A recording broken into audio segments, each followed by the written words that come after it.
In the Bible, we find one of the most beautiful appeal from God. It says, "Today, if you hear His voice, harden not your heart." Would you like to spend this day with God? Listen to this devotional. This Day with God, a devotional by Ellen G. White. Individual preparation. A new commandment I give unto you, that ye love one another as I have loved you, that ye also love one another. John 13, verse 34. These words are not the words of man, but the words of our Redeemer, and how important it is that we fulfill the instruction that He has given. There is nothing that can so weaken the influence of the church as the lack of love.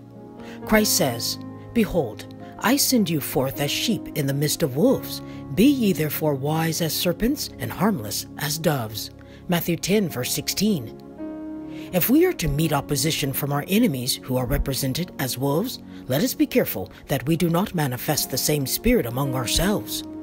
The enemy well knows that if we do not have love one for another, he can gain his object and wound and weaken the church by causing differences among brethren. He can lead them to surmise evil, to speak evil, to accuse, condemn, and hate one another. In this way, the cause of God is brought into dishonor, the name of Christ is reapproached, and untold harm is done to the souls of men. How careful we should be that our words and actions are all in harmony with the sacred truth that God has committed to us.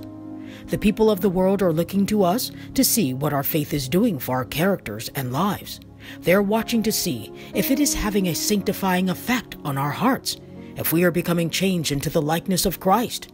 They are ready to discover every defect in our lives, every inconsistency in our actions. Let us give them no occasion to reapproach our faith.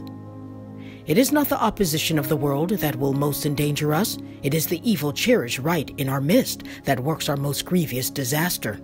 It is the unconsecrated lives of half-hearted professors that retard the work of the truth and bring darkness upon the church of God. God would have us individually come into that position where He can bestow His love upon us. He has placed a high value upon man and has redeemed us by the sacrifice of His only begotten Son, and we are to see in our fellow man the purchase of the blood of Christ. If we have this love one for another, we shall be growing in love for God and the truth.